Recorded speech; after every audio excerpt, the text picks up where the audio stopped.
Welcome to the Victims and Villains podcast. This is a podcast dedicated to educating and engaging listeners on mental health awareness through pop culture. And on this episode 350.2, we are looking through the lens of the much dreaded Batman and Robin. The event of the summer is here. Yes.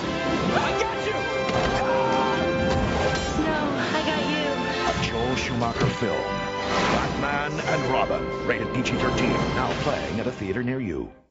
But here with me is some of our phenomenal writing staff. He has been with us long before there was ever a Last Jedi. Mr. Dan, the movie man, Rockwood. Hey, I'm excited to get into this movie. It is one of my favorites. And also coming back, it's been a long time since he's been here, but Mr. Brandon Riff Daddy Miller. Hey everyone, chill. Oh my goodness, it's already starting. We're only a minute in, and here the ice puns come, and one of our staff writers with oddly no nickname yet, but he is also the host of the You Have to Watch This podcast, Mr. Alan Cram. The ice puns cometh. I might just call you the Iceman cometh. You know, maybe just be the Iceman from now on. I'm cool with that because you just had me on the Val Kilmer Batman Forever episode. So yeah, so you guys can go check that out along with this episode today. We are also celebrating 350th episodes. We sat down with Brandon Cronenberg, talk about his brand new movie Possessor, and also Alan and I recounted and went through the tragedy, the mystery, and the misunderstanding of Batman Forever along with this episode. But Dan, before we started, you said something that I feel like we have to get it on record. Who is actually a genuine fan of this episode or this movie, and who genuinely does not like it? I'm definitely a genuine fan. In fairness, this was maybe the first Batman movie I ever saw, and I was probably 8 or 9 years old when I rented it from a Blockbuster. This was how long ago this was. And I loved it. In rewatching it as an adult, I can acknowledge all of the things that people hate about it, but there's still that child part of me that like, oh, he's freezing security guards with a cold gun. That's awesome. That's so cool. So yeah, there's a lot for me to enjoy here. I love this movie a lot. Like genuinely, it's one of my childhood favorites. I had the soundtrack growing up, and I listened to it a lot. That Boyz II Men song, that soundtrack is still a song I listen to. It's actually on a playlist that I have to this day. But watching it as an adult, like Dan said, I can see where people don't like it and where it gets crap. But I feel like Batman Forever too. Like they're just misunderstood films, you know, and they're great in their own way. They have their iffy moments, but it's just great, and it's just a classic to me. I'm a fan of anything Batman. This was the only Batman movie I had on VHS tape in the 90s, so it holds a special place in my heart because of that. I think I like Batman Forever more as a film, and I only ever got the trailer for that in front of Free Willy 2 on VHS, so I definitely came back to Batman and Robin a lot more. I definitely see the flaws in it, and it still holds a special place in my heart, even though it's so bad it's good. But so my wife will recently watch this movie with me and also said, why do you always watch this movie at least once a year? And I am kind of with you guys. So I think this is definitely going to be a podcast where we are defending this movie and trying to make you as a listener see this in a different light.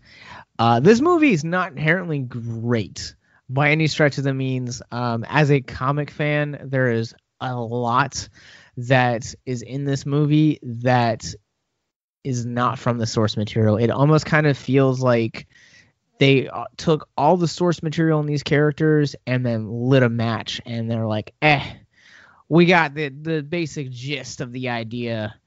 And kind of as a comic fan, that kind of makes me cringe a little bit, but this movie's so entertaining. And it is, as me and Alan were talking about in Batman Forever, this is a continuation of that 90s time capsule of neon and bat nipples.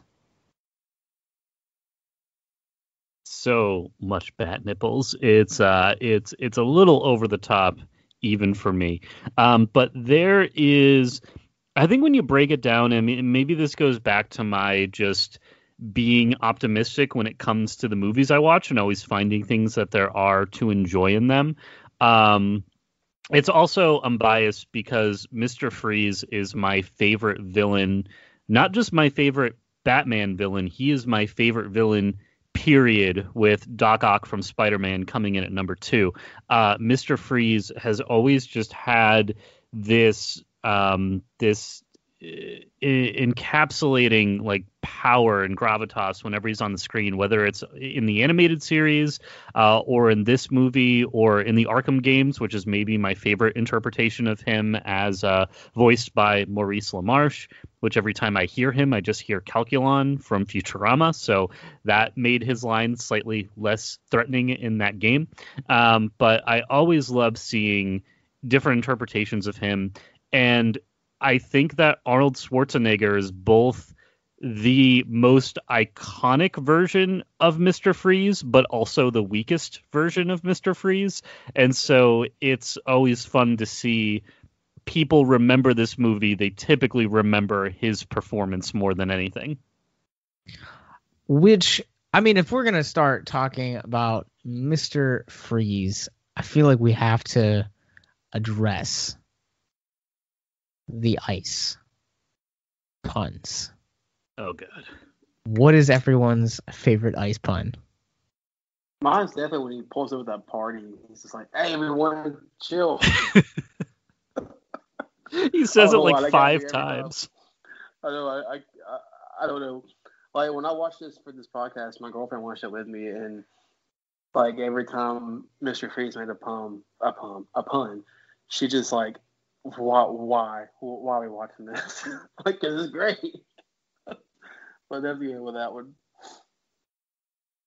I think the one that I quote most often and is probably my favorite is right in the beginning of the movie. And I'm gonna have to stand back from my mic a little bit for this, but it's when he goes, "What killed the dinosaurs? The Ice Age!" And just freezes the dinosaur bones. And I don't know. I say I quote it all the time. I can't tell you what context in which it's appropriate to quote that, but it's something, those words escaped from my mouth multiple times over the course of a year. And Dan, so, I'm right there with you. I don't know what it is about that line, but I do the exact same thing with that. it always comes up somehow, something about dinosaurs, and I just quote Arnold Schwarzenegger's Ice Age line. It's great. For me, I think it's "Tonight hell freezes over." Like, there are just so many good ones. I think my favorite moment with him, though, is him conducting the goons to sing "I'm Mr. White Christmas." Yeah. That was my introduction to A Year Without a Santa Claus. Like, what is that? And then they showed it to me in like second grade at school. I was like, this is the thing from Batman and Robin. It all makes sense now. That's like when I finally watched It's a Wonderful Life, I recognized the end scenes from almost every other Christmas movie, including Christmas Vacation, because there's always a character watching It's a Wonderful Life. Yeah, when I saw it in English, I was like, wait, this is a French film. I saw it in Home Alone 2. Like, I've wanted for a long time, because I love the Dark Knight trilogy, and I really like the more, for lack of a better word, I guess, the grittier way that Christopher Nolan portrayed Gotham. And I've wanted someone, his movie series was placed so much in reality and in crime and in what was feasible. I want them to take the same style. I want a filmmaker to take that style but do the more fantastical villain, so you could have a Christopher Nolan-esque Mr. Freeze film, and a Poison Ivy film, and so many others. But I want to see that. I would want that, but I would still want them to keep that Mr. Ice and the Heat Miser and Cold Miser song of him conducting. So have it be totally serious and crime in Gotham, and he's freezing like bank vault doors and stuff. But then still have that scene of him conducting his minions. That's what I want to see. That's your trailer. You just get like a Hans Zimmer remix of "I'm Mr. White Christmas" with like slow and dramatic, like every movie trailer now. It's just that, and then Mr. Freeze walking with his ice gun, just freezing police.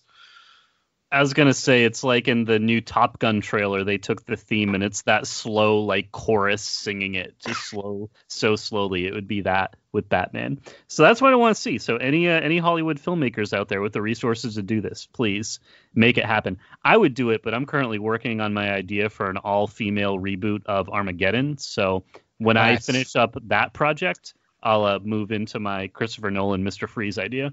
Thought you were gonna say Ghostbusters. For me, would Aerosmith be in it? It better be.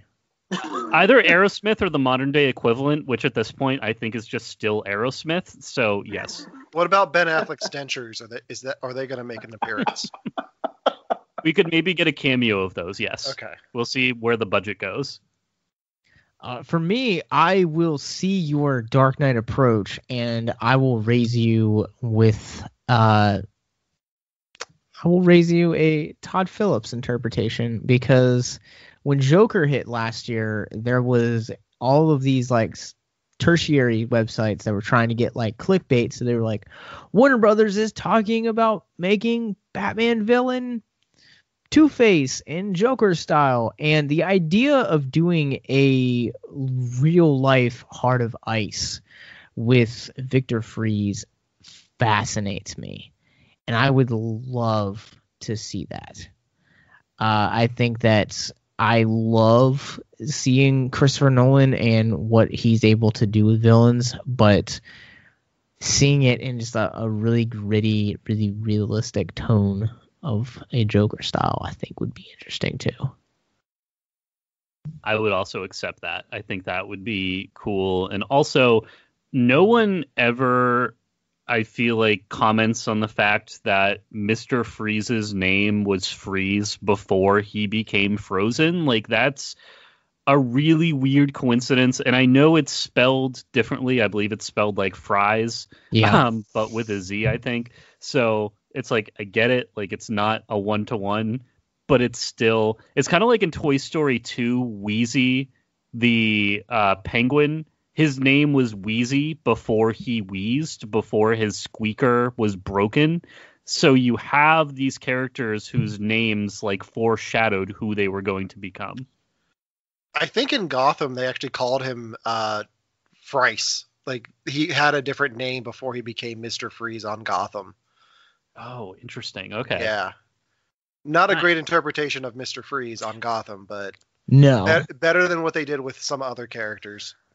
So how does everyone kind of feel about Arnold Schwarzenegger as Mr. Freeze? I know that Dan and Brandon, Mr. Freeze is a very close character to your heart in terms of not only Batman, but like you said, Dan, like villains, period. I am always kind of, I don't know, I think he makes a great camp villain, and he's great for the tone of this movie, but it could not work in any other setting. For me, he just doesn't... Arnold Schwarzenegger is a little bit too big for what I pictured Mr. Freeze as in the 90s. Like, looking at him in the animated series, he's a little bit more scrawny. He's not super strong, but he has his intellect and this ice gun, and that's what makes him a threat. In this, like, Schwarzenegger is just a little too big for what I am used to from Mr. Freeze. Like, the suit is where he gets that bulk, and when you have him already have that bulk outside of the suit, it's a little weird for me. If you or someone you know is listening to this podcast right now, and you're struggling with suicide, addiction, self-harm, or depression, we encourage you guys to please reach out. This is the heartbeat of why we do what we do. Suicide is currently the 10th leading cause of death in the United States, and as of this recording, there are 132 suicides that take place each and every day on American soil. And when you scale back internationally, there are 800,000 successful suicides. That is one death roughly every 40 seconds. So if you or someone you know is struggling, you guys can go to victimsandvillains.net/hope. That resource is going to be right in the description wherever you guys are currently listening or streaming this. There you'll find resources that include the National Suicide Lifeline, which is 1-800-273-8255. You can also text HELP to 741-741. We also have a plethora of other resources, including churches, getting connected with counselors, LGBT resources like the Trevor Project, and also veteran hotline as well.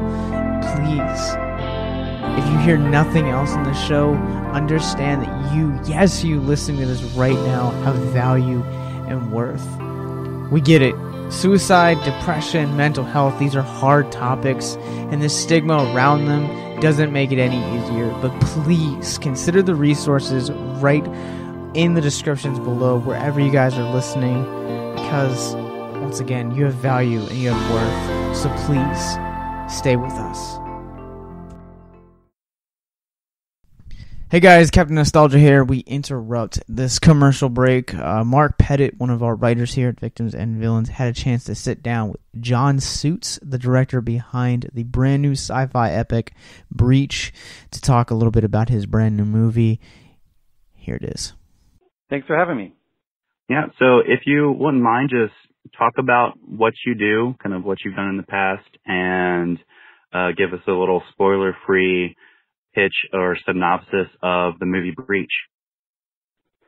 Yeah, so I came up in independent film, and that was mainly what I did for, I think it was over a decade. And then around 4 or 5 years ago, started directing commercials, and then that's what I've been predominantly doing, and then also directing movies, sort of in between, because I start to miss it, and then come back to do that. And then Breach was a fun opportunity that came up where I kind of came into it much later in the process than I'm used to. And Bruce Willis was already attached. I'm a huge fan of him growing up, so that was really definitely a draw to getting to work on it. And it's about a bunch of humans leaving a dying Earth to go to a new Earth, and on the Ark spaceship they're on, there's a alien that is on board with them that starts infecting the passengers. Awesome. Yeah, I watched it. I enjoyed a lot of it, and definitely having Bruce Willis in it is one of those draws. He's a legend of the movie industry, but specifically sci-fi and action movies. So that's awesome that he was part of that, and you got to be a part of it as well. So you kind of alluded to this. That it was you came into it a little bit later in the process. Can you just walk me through how you got involved with the project and what you ended up doing with it? Yeah, so I had actually just directed this movie 3022, which was a spaceship movie about the end of the world, but that was a much more sort of quiet, introspective, sort of depressing movie. And then this one, while I was in post, this came along, and Danny Roth, who's producer on Breach, contacted me. I'd worked with him on another movie, and he said, "Hey, I've got a end of the world spaceship movie," and I'm thinking like, I just am dealing with that. And but things like, but Bruce Willis is attached, and also Corey Large, who's another producer and a writer who's really awesome to collaborate with. And so I got brought in, as a hired director, where I'm used to usually being brought in as a producer as well. Like I find the script and develop it and cast it and do all that stuff. So this one, it was a bit of a different process, but it was neat to work that way, and there's definitely, I think, one part is you don't have as much control as you're used to, but the flip side of that is you also don't have as much responsibility. So it was nice to not have to worry about a lot of things I was used to worrying about. Yeah, a lot of the loose ends are kind of already tied, and you're just there to do your job and get the directing work out of the way, and and so people can start putting it together at the tail end. Yep. Cool. So as a major sci-fi horror / thriller fan myself, a movie like this would just be like an ideal project to be a part on. Like, it's very much a legendary genre, sci-fi spaceship, kind of extraterrestrial being. So how was this for you being involved with it? I know you said you had just done a sci-fi movie shortly before this. Did this movie Breach give you an opportunity to do something different that you hadn't done before? What was that like?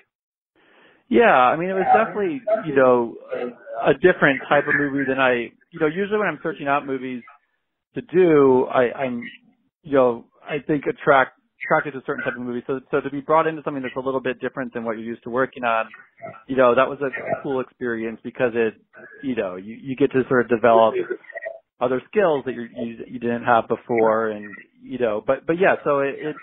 And I think it's fun that it's just sort of like you're on this ride the whole time. You're going through everything, and that was, and again, yeah, working with Bruce Willis was awesome, and I think that was really cool. Just to and then the rest of the cast too, Thomas Jane, who was really cool, and Rachel Nichols, and Cody Kearsley, and Cal Mulvey, and to Murphy, like a really great cast, and so it was a fun experience.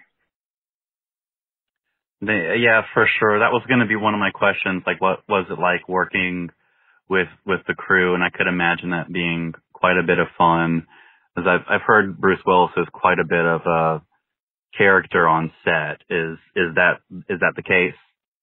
Yeah, he definitely, he likes to have fun, and so I think it was actually really, we were shooting this town, Fitzgerald, Georgia, and he was really great with it's a great community there, and really awesome people, and he was very gracious with his time with all of them and took pictures with all of them, and and I think he even wore like the high school sweatshirt, and so he was having a good time, and yeah, it was great, and the crew as well. Like, I think because we were in a smaller town, there was a lot of people hung out after you wrapped, and so that kind of was good for bonding. And just kind of, I think everybody got through it that way. It was a very aggressive shoot schedule. It was 15 days. So, you're kind of just, when you're shooting, you're like, just in deep, and then, so you don't have much time to think or do anything other than just keep going, So, yeah, that's quite aggressive. So you're in Fitzgerald, Georgia. So I'm actually up in the Athens area, so not all too far, but that's quite a rural part of the state. I'm assuming there's like the sound stage there or something that y'all are working with.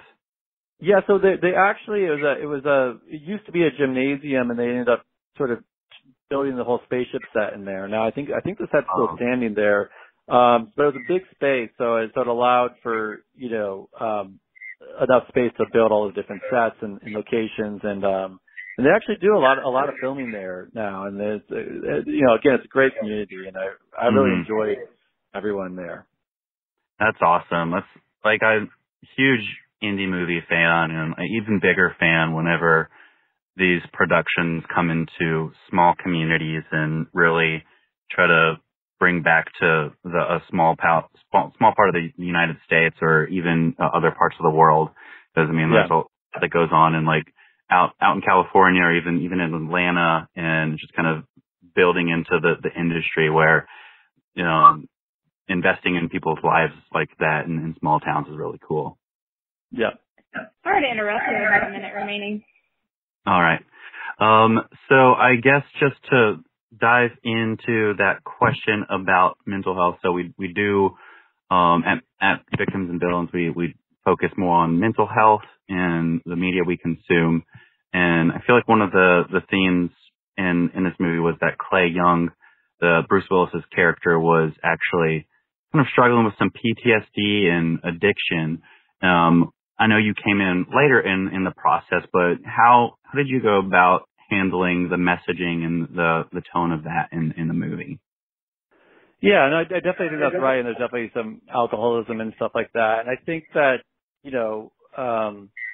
I think that's astute to sort of point that out, and it's definitely a big element of it. And, you want to make sure whenever you're dealing with that you're being respectful, and so I think that definitely forms a lot of who he is as a character. And, it's sort of a beast that we don't get, he doesn't necessarily conquer over the course of it, but it forms who he is, and, I definitely think that's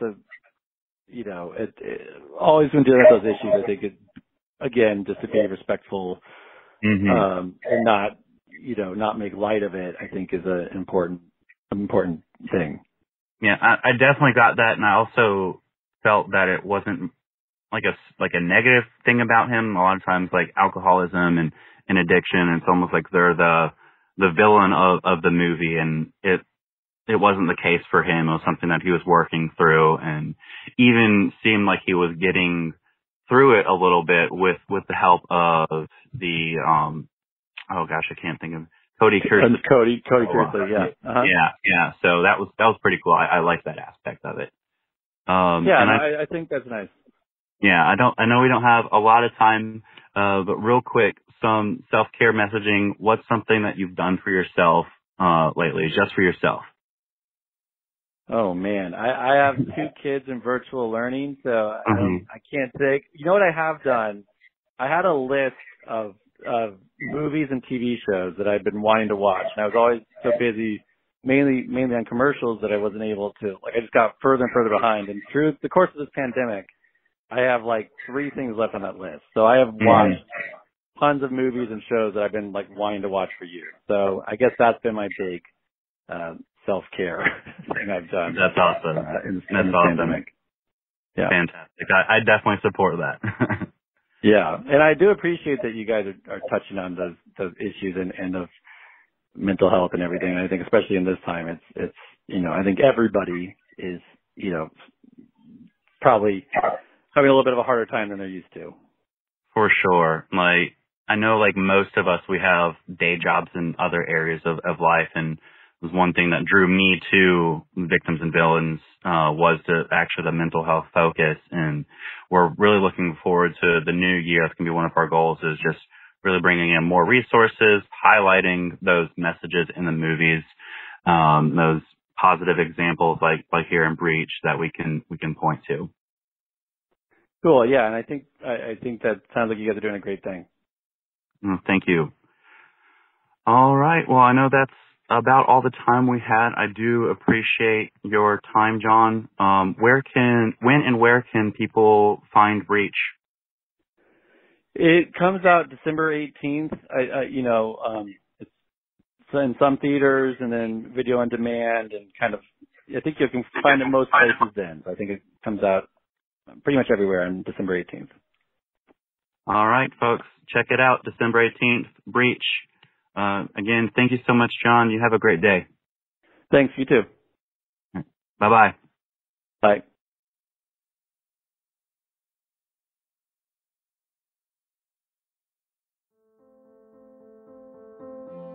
How would you guys like to help us get mental health resources into schools, conventions, and other events? Well, now you can. Simply go to patreon.com/victims and villains for as little as $1 a month. You guys can help us get mental health resources into current and upcoming generations, educate and break down stigma surrounding mental health, suicide, and depression. And you get exclusive content that you can't get anywhere else. And you guys can tell us which Nicolas Cage movie you want us to cover, and we'll do it. All it takes to get started is to go to patreon.com/victims and villains, or simply click the link in the episode description wherever you guys are currently listening or streaming this episode. Pick your tier and get started today. Yes, it's that simple. So quickly select the tier that you want and help us get hope into the hands of the depressed and the suicidal today. I think the most unrealistic thing of any Arnold Schwarzenegger movie is the director trying to convince us that he's just a regular suburban guy. In this movie, whether he's a scientist working in a cryo lab. Like, no one stopped to think, like, why is this bodybuilder working as a scientist? There's actually a throwaway happening? line. Bruce Wayne says when he's going through his file after they meet him the first time, he says Olympic triathlete. Yeah. And scientist at Gotham University. So they do throw it in. They do address it, which is the most bizarre thing. Like, they took the time to actually address it in this movie, which is makes this movie even more baffling to me. Well, that's better than Jingle All the Way, where he's like a suburban dad, but he's also just still a bodybuilder. But he's supposed to just work an office job, but he's huge. It doesn't make sense. But here's the thing, though. If you don't have Arnold playing Freeze, who do you have in the 90s? Who would you recast to make this movie a little bit better and a little bit closer to the source material? Because I have thoughts about Poison Ivy when we get there about going away from her source material, but I want to hear who you guys would cast to make it a more faithful adaptation. In 1997, Bruce Willis. Oh, all right. He's already got the shaved head, so. That's the same year that Die Hard with a Vengeance came out, I think. So yeah, that's a good era Bruce Willis for that. This isn't my answer, but the first thing that popped into my head was Con Air, Nicolas Cage. So now I kind of want to see that, complete with the hair and everything. But that's not my answer. Give me another minute to think of who I would want to see. No, I totally want Nick Cage doing the ice puns. That's all I want in life now. Oh, I wouldn't mind Shaquille O'Neal being Mr. Freeze. Oh, man. He just looms over George Clooney's Batman. He's huge. They just turn off the blue lights for the Steel costume, and then he's Steel as well. Like, that's all. Same year this came out. Steel also came out, so I could see double duty. But I also think that I'm gonna throw an unlikely candidate out here, but Eddie Murphy, I think, could have been a formidable villain, and I mean, he's already kind of got the stature of Freeze as well. So you kind of, I think, dip into that comedic side that the film calls for. But like we were talking about in our Batman Forever episode, you have those strides of dramatic nature that the character calls for as well. So I think he could have done a decent job doing it as well. A little bit of a left field choice, but I'm going to go for it. I can see that. I think my official answer will be Hugh Jackman. This is a couple years predating of when he would become Wolverine, so I feel like this would be a really nice breakout for him in the superhero genre, and then he could go and be Wolverine for 20 years after this movie flops. Okay. I'm game for that. Speaking of recasting, can we talk about George Clooney for a minute? Yes, we can. I guess we have to address the elephant in the room. So what do we think of George Clooney as Bruce Wayne and Batman in this compared to Michael Keaton and Val Kilmer? I think he's the worst of the three. Can't say it. I haven't even, I'll be honest, I haven't even seen all of the other movies, but I already know he's the worst one. I don't know how it could change. And I don't even think he's bad. I feel like his Bruce Wayne just doesn't give me anything. Like, there's no personality there. There isn't any thing being upset of losing his parents or of the sacrifices he's had to make to be Batman. He's also engaged, apparently. Like, he seems to be living like a pretty happy life and is still just being Batman. So yeah, I don't know. I'm not the biggest fan. I don't hate him, but definitely not the strongest. So I did some research before today to see on the Blu-ray I have. There's a whole series on behind the scenes of all of these movies, and in the one for this film, George Clooney talked about how when he got the script, him and Joel Schumacher talked about not wanting to revisit the Bruce Wayne's sad about his parents being dead story again, because they had just done it heavily in Batman Forever, and most of it got cut.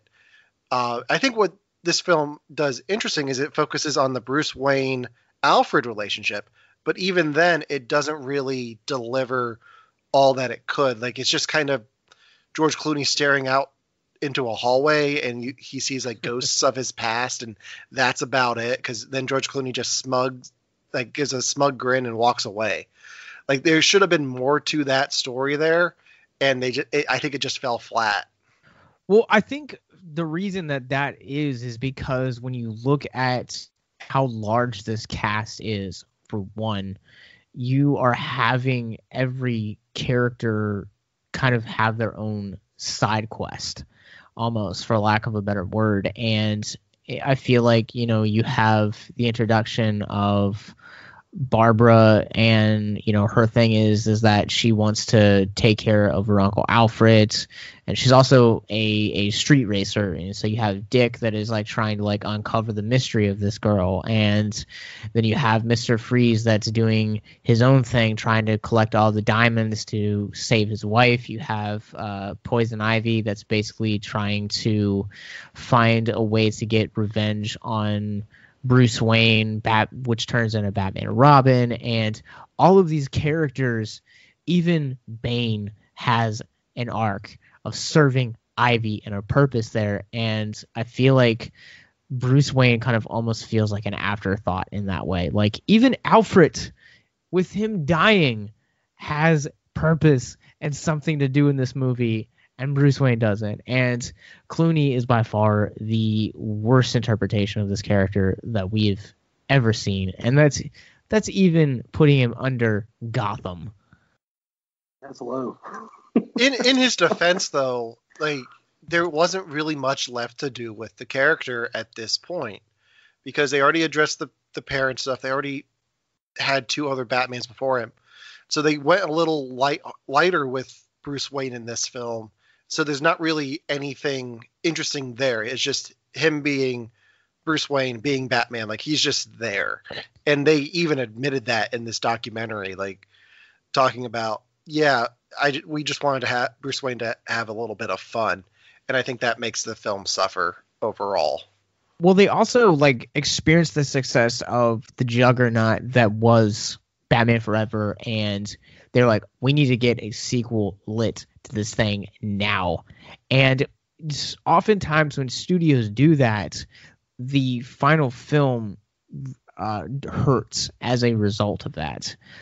We've seen that in horror countless times. When you look at how good a first entry into the franchise is, typically the second entry or even the third entry suffers because you are just trying to deliver quantity, not quality.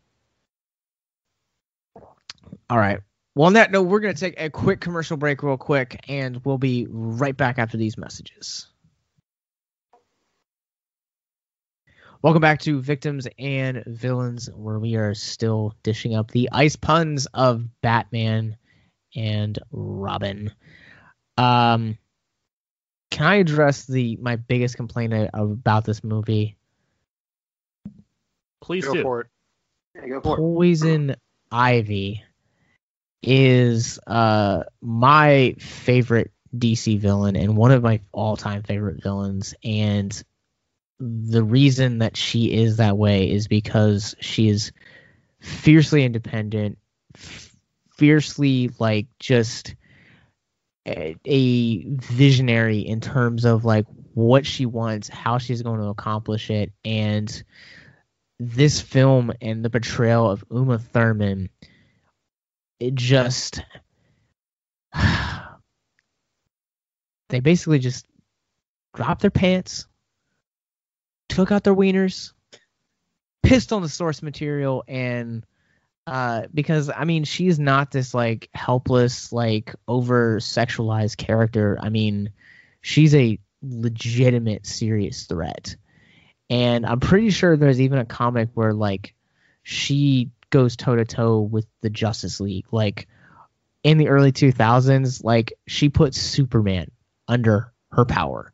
So to diminish her and dwindle her down to a sex object is an absolute insult.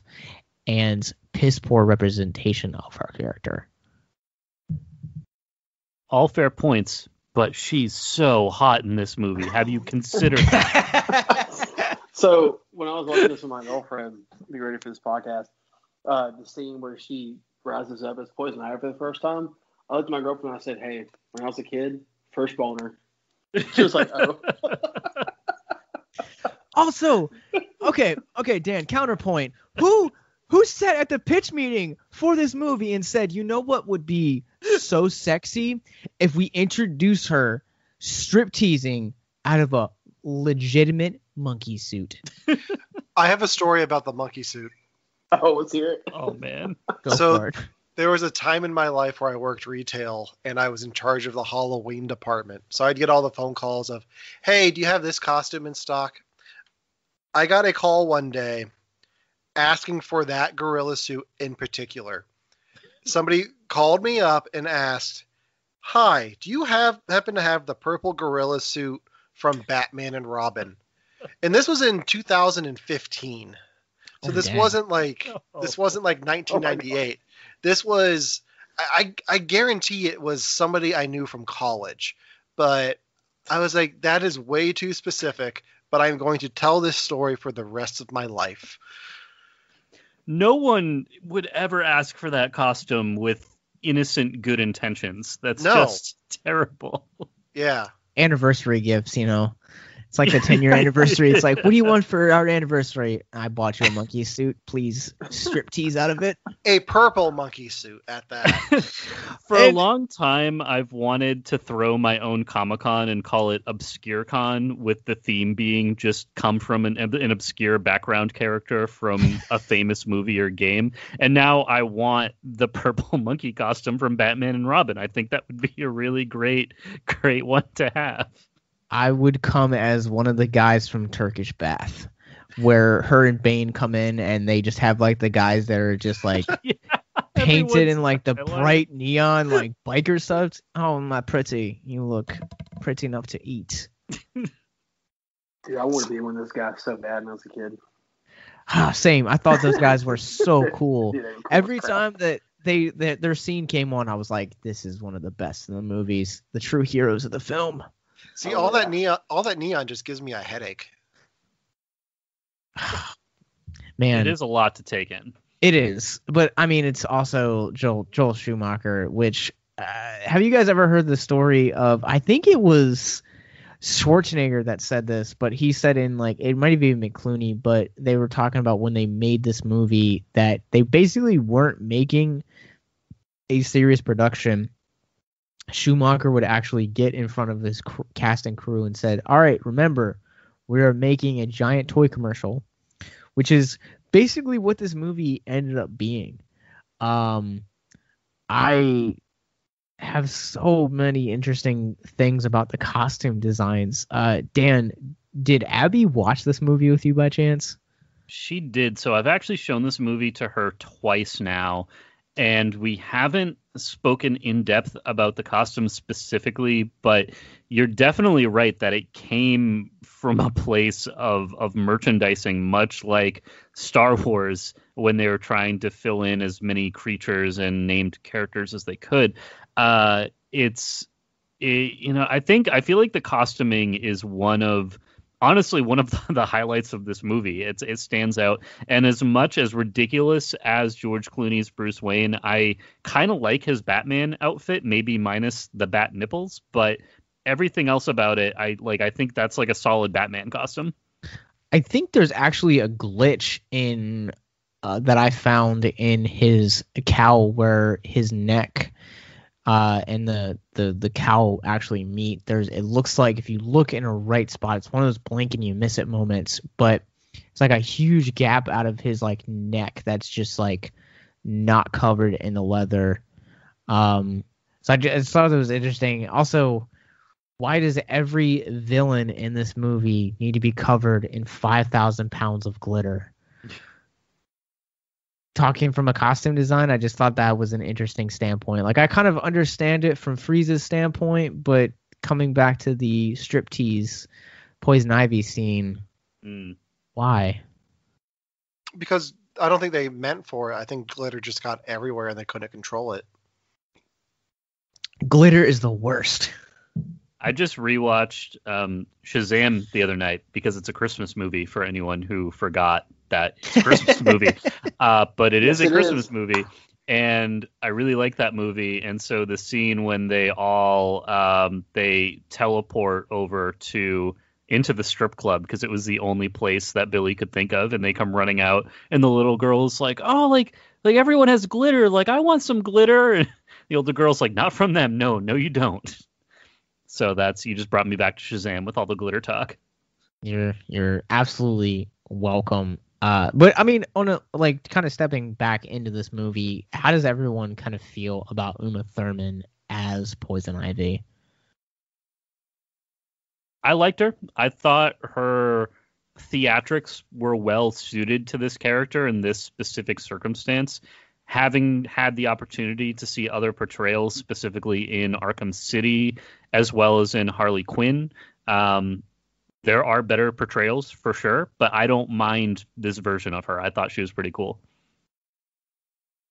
Yeah, I don't mind it either. I think she does a great job with what they gave her to work with. If we're going campy and cartoonish with the style of this movie, I think she did a great job. Yeah, I definitely like her as this version of Poison Ivy. I mean, I definitely didn't like how they kind of just went off script with who Poison Ivy is in the comics and stuff. But for this particular role and this version of her, I thought she was absolutely awesome at it. And Schumacher's actually gone on in record when they were casting this, and specifically, I think it was Pulp Fiction he said he had watched, and said that he was just intoxicated by her look, and said that she had this very exotic look. And I appreciate how they were able to manufacture a lot of uma-thurman's personality into this movie. Again, this movie is campy, and she's not the best part. I'm gonna be the black sheep of this conversation. I do not like this portrayal of Poison Ivy whatsoever. If you guys want to see a good portrayal, Lake Bell, the Harley Quinn series, perfect. I agree with that. I just finished season 1 of that show, and it's fantastic. I've been through season 1 twice, and season 2 I still need to finish. But once I started, I know that I'll probably finish it again. And I got to introduce Harley Quinn to Dan, and he really liked it. So yeah, thanks again for that as well. That show's awesome. I love it.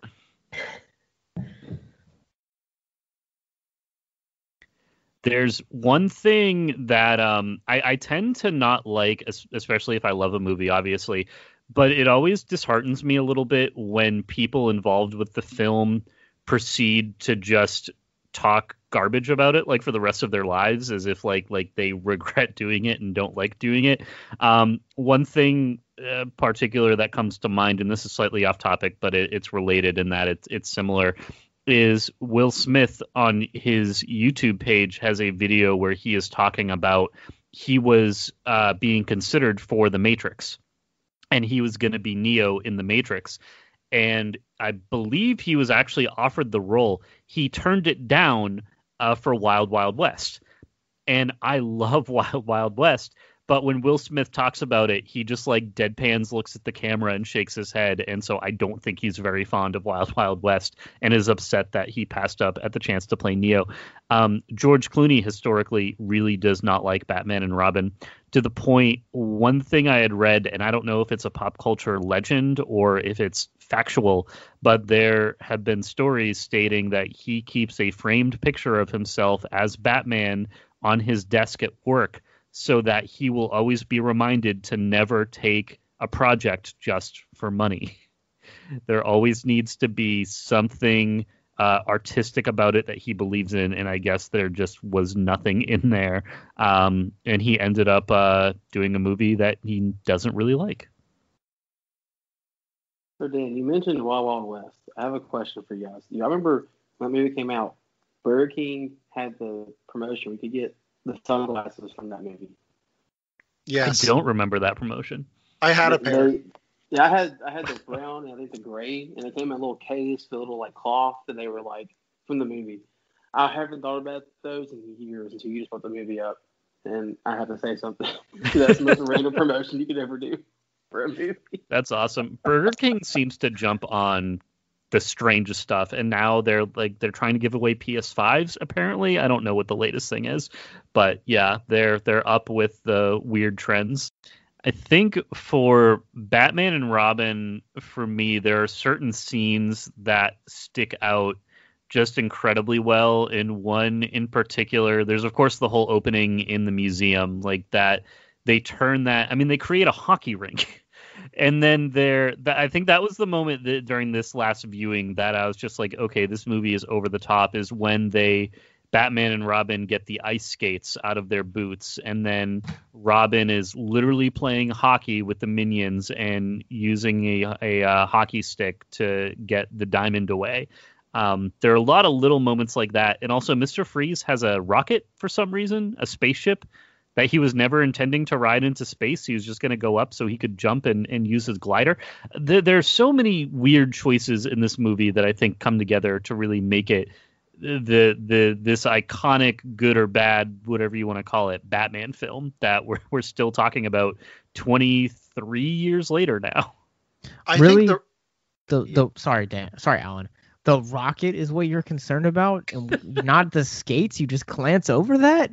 I'm concerned about both of them, to be honest. Well, but I think we touched on this before. I think the problem is the toy makers. The toy makers were brought in the early pre-production of this film and given designs for everything so they could go sell toys. I think the rocket is there just so you can sell the Mr. Freeze van with the rocket that comes out of the back. Like, the fact that you have the merchandising side pushing this film so much is, I think, where you get a lot of the issues. That's why you have 3 different ice Batmobiles at the end. Like, the toy makers were pushing a lot of this, and I think it shows, and it makes the film suffer. I'm now Googling Mr. Freeze Batman and Robin rocket toy, because if that's out there, I want one. I just looked up the Wild Wild West sunglasses on eBay, and I can get a pair for like $12. I'm tempted. Nice. Oh, I went to my girlfriend. I want that for Christmas. Oh, all right. I'm going to redirect this conversation back into toy departments. I found it. I found the rocket. It is Ice Terror Mr. Freeze with Street Chili Dragster and Ice Crystal Rocket. That's wonderful. How much does that go on eBay? Josh, you may continue. I'm sorry. Oh, only $10. No, worth it. Go ahead and buy that right now. Actually. Yeah. Yeah. Put a bid in. I don't own much Batman stuff. That could be my one and only Batman figure. I have my uncle for Christmas a couple years ago came across the remote control Batmobile from the opening Batcave scene and got it for me for Christmas. And so I still have it around here somewhere. I think it's actually ironically right next to my bed. But now, man, like, can we talk about the toys of this movie? Because this film, like you said, Alan, like, has an empire behind it. Which ones did you guys have growing up? I still have a couple of the ones that I had. I showed you guys the bank that I had. I have the Alicia Silverstone Batman one. I had the Robin ice glider from the end of the movie. And yeah, I had this like giant George Clooney bat stand-in that used to just like sit on my bed, and yes, it had bat nipples, so that one was cinematically correct. I didn't have any toys from this movie. I had a poster that was oversized and kept falling off of my wall, but I didn't have any toys from this. I had all of the toys from Batman Forever. That was the one that I had the toys for. Like, oh, he already has a Batmobile and a Batcave. He doesn't need anything from the new Batman movie. So, also, I guess. Well, I'm waiting on the rest of you guys. You guys can chime in. Did you guys catch the Scooby Doo reference that's actually in this movie? I didn't know. Anyone else? I didn't. No, I did not.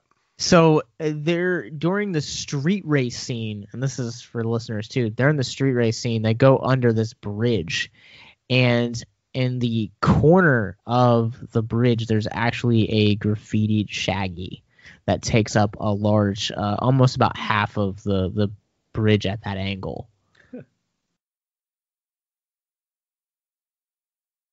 Yeah, I completely missed that. Yeah, I missed that too.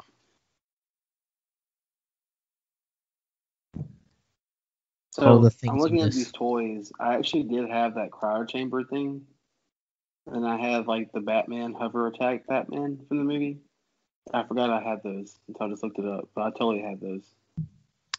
All right, I'm gonna edit all that dead air out, and I'm gonna come back here in 5, 4, 3, 2, 1. Dan, earlier in the show, you had mentioned the Christopher Nolan trilogy and his interpretation of Batman and how grounded it was. And I think one of the strongest elements of that trilogy is the performance of Gary Oldman as Commissioner Gordon. And I never realized it as a kid. And I think that shows like Gotham and also the portrayal of Jim Gordon in other mediums like The Dark Knight kind of never really made me understand how much of a buffoon this universe's version of that character is. Like whether it was Batman Forever or even like the Burton Batmans, and especially here, like what does this guy do? I don't know why. It really bothered me on this last rewatch. You know, I was kind of thinking the same thing because there's Gary Oldman's portrayal is just so good, and it made me really love Commissioner Gordon as a character. And we have the version from the Batman animated series, which I grew up with, yes. and so I always knew him from there. And it yeah, I feel like we had these good interpretations, and then in this one, he, especially when Poison Ivy gets to him, and he just immediately falls under the spell, and she asks where the bat signal is, and he goes, "Oh, it's on the roof of police headquarters, and I have the keys right here. Would you like me to take you? Would you like anything else?" And then she's about to kill him, and she chooses not to. She spares his life, I'm sure, much to the pleasure of Batman fans everywhere in theaters in 1997, afraid that they were going to kill Jim Gordon on screen. But there's, yeah, that character is one of many. The Gotham police force in general is really not helpful in this movie.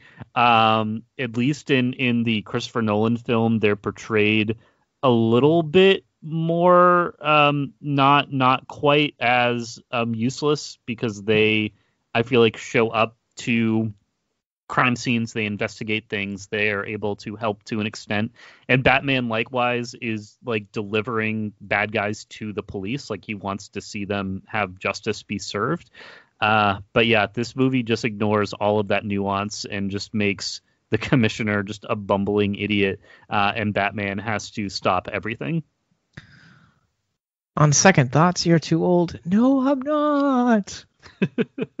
Yeah.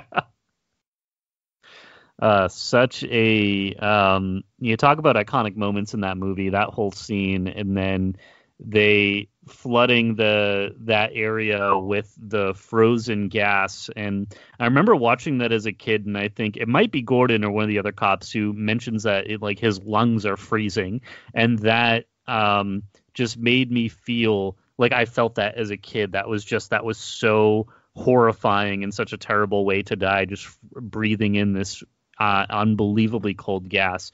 But that's that brings us into the really the finale scenes of our movie at the observatory, which is such a strange like turn of events for this movie. I mean, maybe not, because we open the movie with Mr. Freeze blasting into space from a rocket from a museum. But the fact that they need to hack satellites to reposition mirrors to position the sun from the Congo, which they very specifically mentioned, to melt all the ice, and they only have 11 minutes to do it, and they're racing against the clock, and it's just so absurd. Like, there's a lot going on in the finale of this movie. So we want to jump into the finale before we kind of talk about the craziness of the major diversion from the source material of Batgirl. You know, I was thinking about that because I think I never questioned it as a kid. I didn't know much about the lore, but Batgirl, who goes on to become Oracle, that's Barbara Gordon, right? That's Jim Gordon's daughter. Yeah, correct. Yeah, so they change it to Alfred's niece then in this movie. Why did they do that? Does anyone have an answer? I think it's just to dive into the Alfred-Bruce relationship, because you have Alfred established as a character at this point, and Commissioner Gordon isn't really a character. Like, he's just, for all the reasons you just listed, he doesn't really do much in these films. So I think to get around that, they made her connected to Alfred. That way she still had a connection to somebody in Gotham, but not this character who just kind of shows up in his bathrobe yelling, "Why is the bat signal on?" like he does in Batman Forever. I think I'm going to guess that is why, to give her a connection to somebody that we know and have a connection to already. So the Alfred relationship, I feel like, is one of the stronger parts of this movie. First of all, I didn't realize that across all of these Batman movies, this same actor plays Alfred throughout. I believe he's the only actor who comes back for every movie. And it's him and Pat Hingle, who played Commissioner Gordon. They're the only two that are in all four. Oh, really? That's incredible. The other thing that I noticed that I think is really funny is when he's at the computer talking to Alicia Silverstone, and he's saying that he's looking for his brother, and he mentions that he's working as a butler for like some family overseas, and he hasn't been able to find him, and so he's trying to look for him. So that then begs the question, does all of Alfred's relatives just work as butlers or as service industries? Like is that what they were born into and what they do? So technically, from the comics, Alfred was at one point, his father worked for Thomas and Martha Wayne, and I believe even the generation before that. So the Pennyworths and the Waynes have actually had a long-lasting, almost parallel dynasty. And then when the Waynes got shot and killed, Alfred took over. Or sorry, let me back up. Alfred was actually either, depending on what continuity you're reading, he was either at war, in war, or he was in the MI6, and he quit to actually take up his father's mantle of serving the Waynes after his father died of a heart attack, I believe. But yes, their lineages are very closely tied together. Well, that's good to know.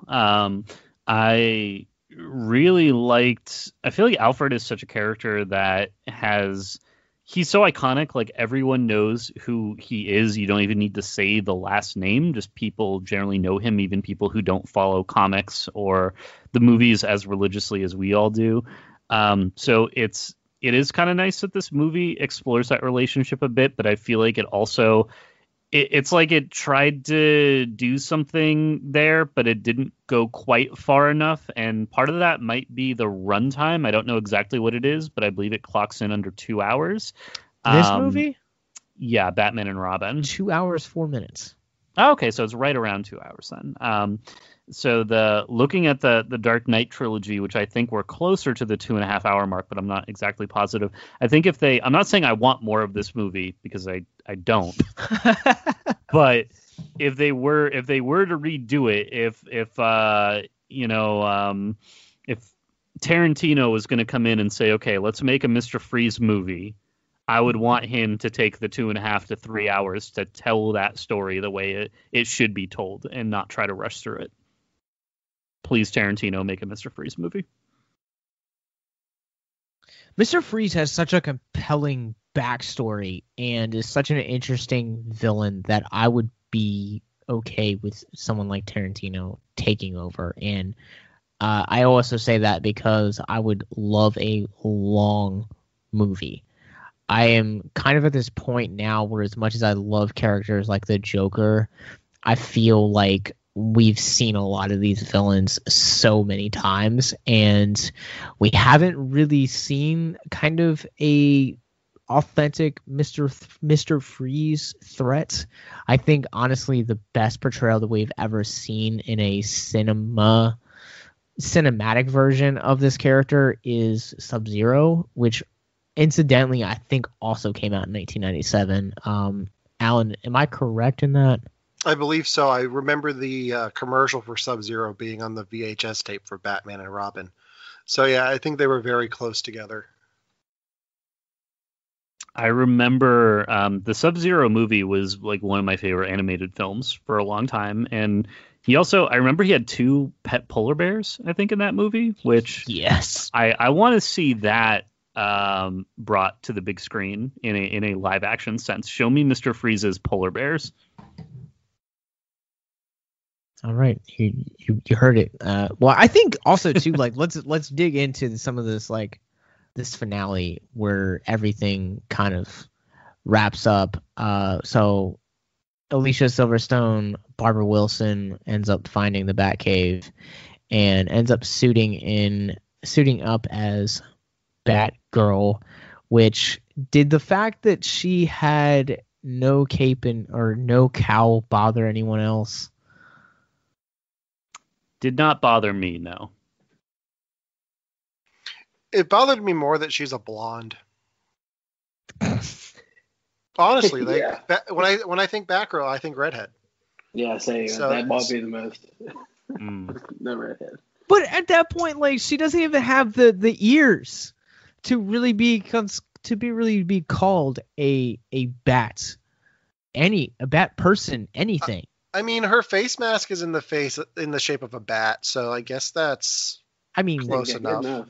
By that logic, Robin can also be bat person, bat boy. Bad boy. When did Alfred have the time to record a personalized message for her when she breaks into his files and finds the Batcave? And he's like, oh, I thought you would find your way down here. One, how much time has passed? Because it feels like she's only been staying at the house for a few days. And did she just arrive and then he immediately go and record a video to tell her, explain everything, and then also have a batsuit made in her size? Like, the timeline of this movie is really bizarre. I think Alfred just has bat suits ready for anyone who stays at the Wayne Manor. Like, if somebody comes in from out of town, he makes a bat suit just for them, just in case. Like, he's got like a whole study full of rubber that he just makes into suits for anyone who stays there who happens to find the Batcave, because you find the Batcave, you get a cape and cowl, and you get sent on your way to go fight bad guys. Maybe that's a security feature of, like, instead of begging someone to not reveal Bruce Wayne's identity, just loop them into the secret and be like, you're a hero now too. You can't tell anybody. That's why he brought Vicky Vale into the Batcave in the first one, because he had a suit ready for her that he wanted to give her, and it was taking up space. So he's like, I'm going to take her to the Batcave because he's taking too long. Absolutely. Yeah. I love that. That is now canonical to me. That is just what it's like Iron Man in all of his suits, but just so many bat suits. I want Iron Man 3, but with Alfred. I just want that now. Directed by Shane Black. Yeah. So we get a second Batman Christmas movie? Yes. I mean, technically speaking, it would be the third one because Mask of Phantasm was released on Christmas. So by association, it's already a Christmas movie. True. I mean, Batman and Robin is a Christmas movie just because of Year Without a Santa Claus. So Yeah. Yeah, good point there. it does seem to be that there should be more heavily Christmas themed in this movie than there is. I am watching. I watched Batman, the first one with the Joker, like a couple weeks ago. First time I had ever seen that, and I'm going to be watching the other two, so Batman Returns and Batman Forever.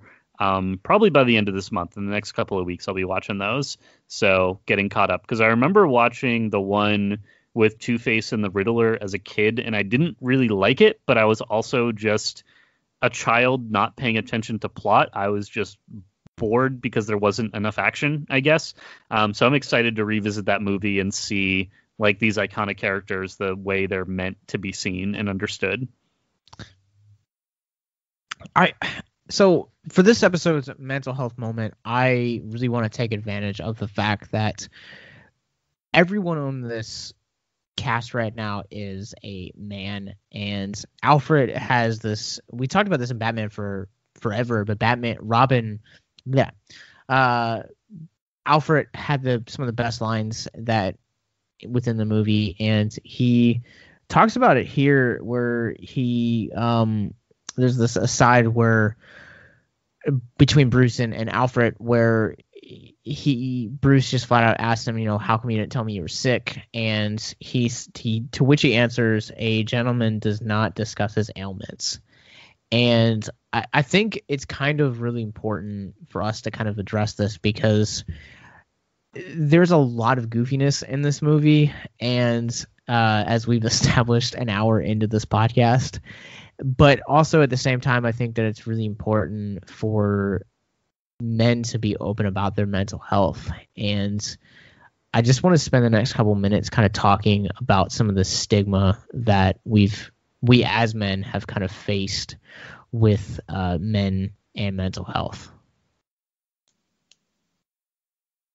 Yeah, I've come from an EMS background, so working on an ambulance, and I kind of saw it from both sides, with people needing to be vulnerable and speak about things. And in that, the community, it's very much of, if you have a problem, like tell your partner, tell whoever you work with, like people are there to talk with you. But I've also had those same people, mostly online, where people can be crueler, basically saying like, be a man, deal with this, like deal with your emotions, like you'll get over it, be better.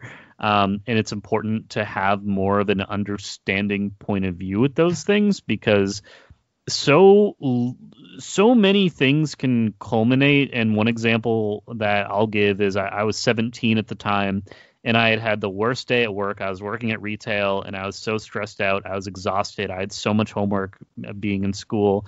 And I came home and I was starving, and I was going to have dinner, and I wanted a can of SpaghettiOs. That's all I wanted. And so like I go to my pantry, and I'm looking, and we don't have any SpaghettiOs. We had run out. And that was the moment that pushed me over the edge. Like I just started crying in my pantry, and I think I slid to the floor, and I was like, I'm so just stressed, and I'm hungry, and I don't know what to do. And that was a moment that I felt that I didn't have anyone to reach out to and just be like, dude, I've had the worst day. I don't know like who to talk to. I don't know how to deal with this. And I think it would be nice if more guys around the world in our life, in our lifetime, would be able to go, have those people that they could turn to and have those listening moments, and be able to just genuinely say how they're feeling, what they're struggling with, and have people listen and understand and offer some compassion. I think that would be a good thing.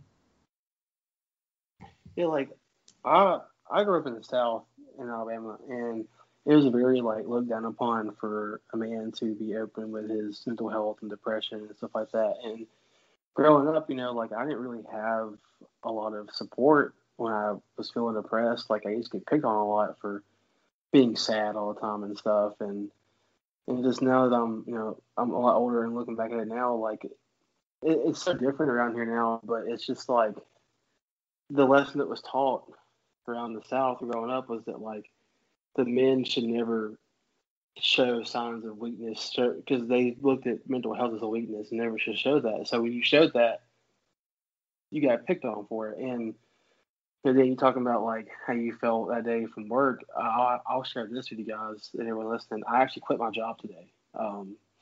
I've worked at a school for 8 years, and Josh knows really well. It's been very taxing on mental health for a while now, and I have spoken out so many times to people higher ups at the job, and nothing changed. No one heard me out, and I've been so unhappy there. And luckily, something came up at a different company recently, and I got asked to be hired there, and I took the job. And today I went to school and got told, "Hey, you're not getting paid for your 22 personal days that you built up over the year. You're gonna lose those."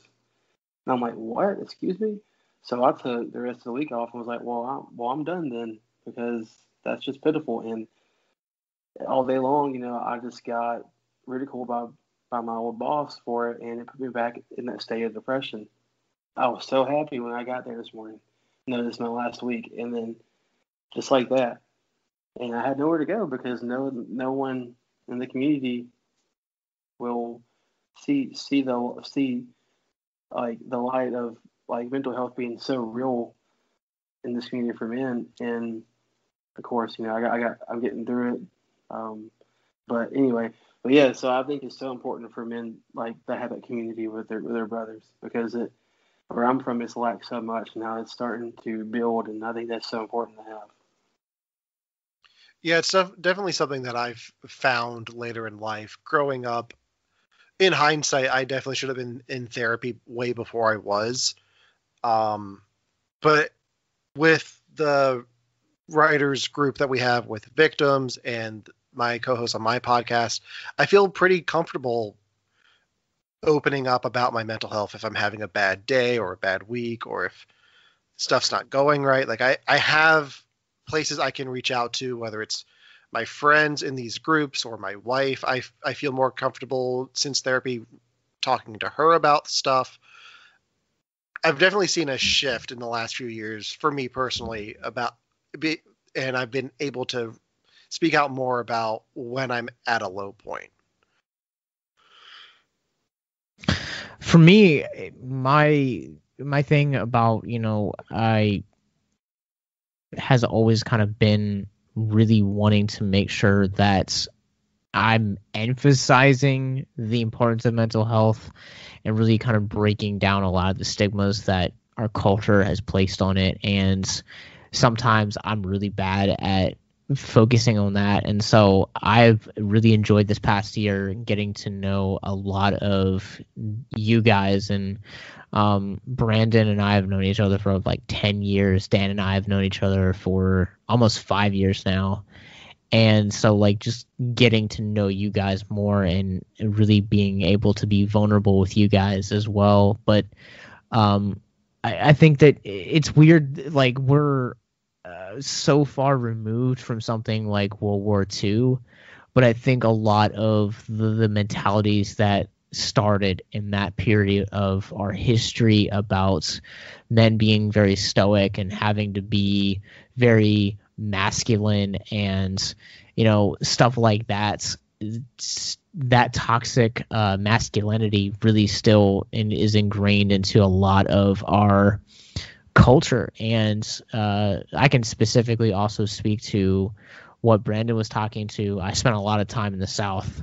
That's actually how Brandon and I met, and toxic masculinity is huge down in the South, and it is just, I don't know, like I feel like the moment that you kind of start to talk about your mental health is you're immediately viewed as feminine in that way. And it's like, well, we all experience mental health, and if we normalize it, then you don't have the culture of shame. Because one of the things that we'll talk about in this upcoming episode 351 on the Bardwell sisters, is how much the culture of shame comes hand in hand with the kind of some of these other subsets we have, with toxic masculinity also being one of them.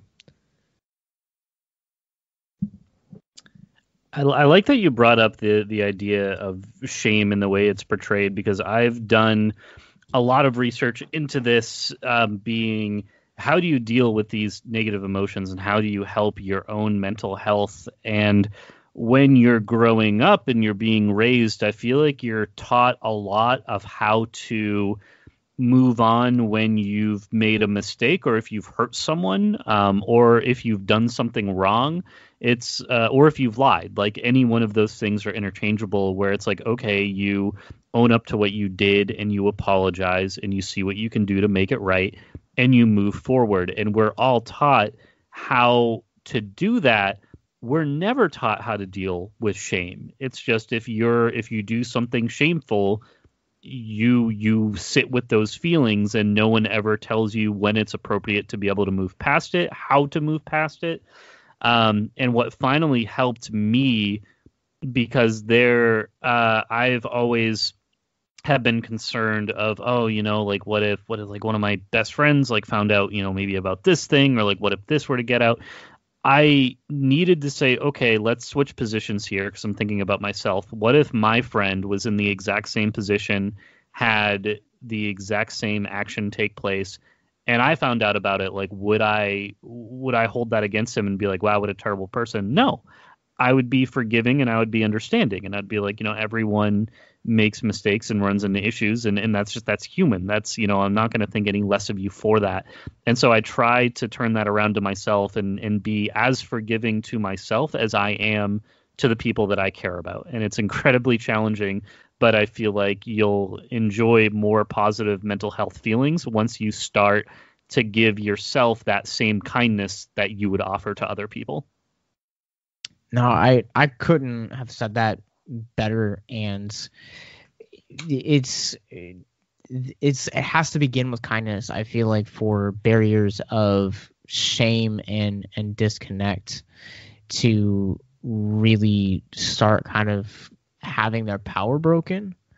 And I mean, long story short, it's got to start with kindness, and just being kind to the person. It doesn't cost you anything, and you never know how much of an impact it's really going to make.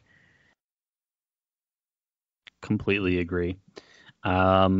With the idea of mental health and being able to be more open and encouraging people to be more open, especially so many people who are struggling. And of course, 2020, I feel like, is a year where more than ever we've experienced more loss and more tragedy, if not personally, just universally, is seeing everything that's going on. It's enough to make anyone really stressed out. And there's just been so much going on this year, both socially, both medically, and there's a lot to think about and keep in mind in that regard. And so it's important to take care of yourself and also listen and pay attention to those that you care about, because there are very easily other people struggling that you wouldn't realize. And so I think it's important to try to open up those conversations and help people feel as comfortable as they can and as they need to be able to open up about those things.